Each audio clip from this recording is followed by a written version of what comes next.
Page 45, Error.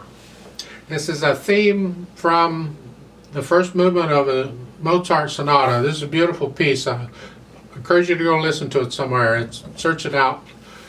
I studied this sonata in college. It's just gorgeous. The first movement is a theme and variations, and this is part of the theme. They're introducing you to a dotted quarter note. Let's get that out of the way first. We have another dotted note. You've already had a dotted half note, and I told you just remember it's worth 3 quarter notes. Well, maybe it's time to start explaining exactly what the dot means, because any note can be dotted as far as I know.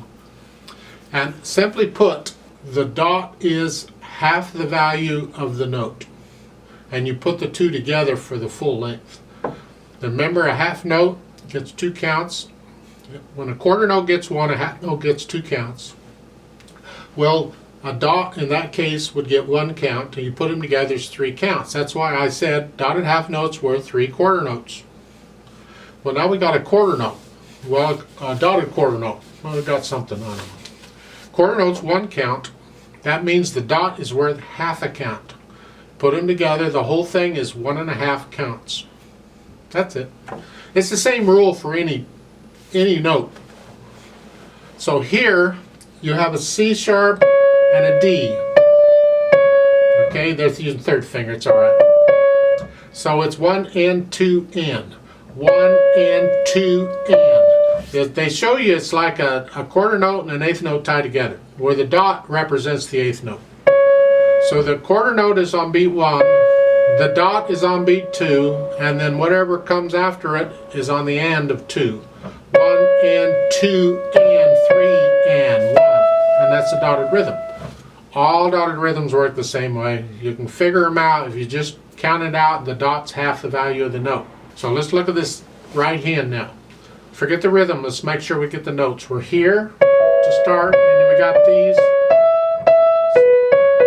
You're in this position. Throughout the whole piece you're in this position. So hopefully that's not a problem. In the left hand we have an A down here. Actually now you're in this position.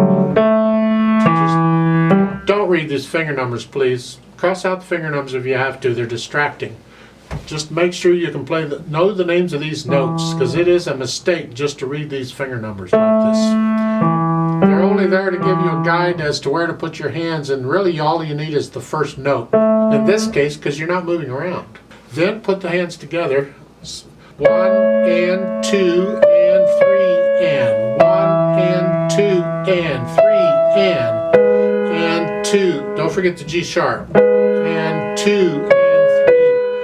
1 and 2 and 3 and 2 and 3. Go through very slowly and figure these out. And keep in mind, you're in A major. You got G sharps in the left hand going on. We don't have any G sharps in the right hand. Don't have to worry about it. But you do in the left hand. Then you get that. Let's go back and add that to the phrasing. Just lift up in the right hand between each phrase. Play the left hand legato until you get down to the last line, and then you can. There's phrasing there too. So here it's here connected. Lift up. Lift up. Lift up. Lift up.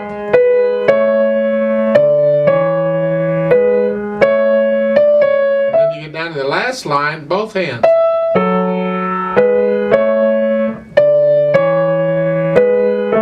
You lift up in both hands. Barato, it's about this. 2.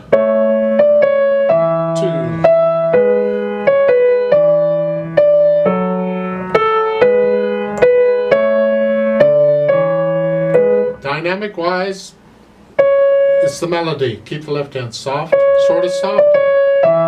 You get down to the second line, you can go up a little bit.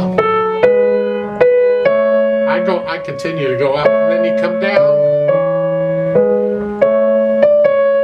And the last line again, you're going to crescendo,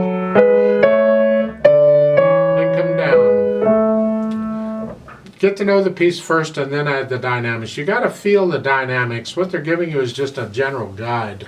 So, in other words, a MP at the beginning. You don't have to play that line all MP. You can get a little louder and soft. You feel it. Da, da, da, da, da, da, da, da.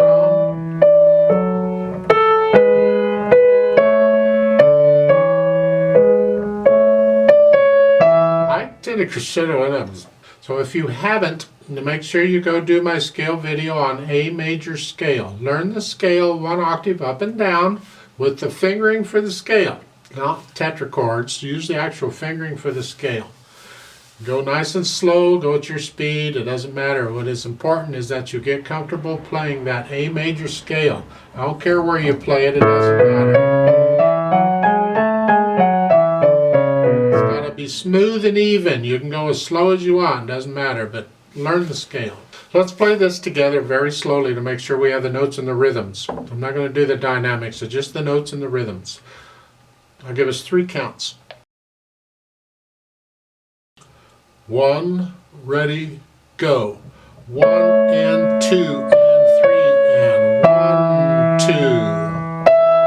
1 and 2 and 3 and 1 and 2 and 1 and 2.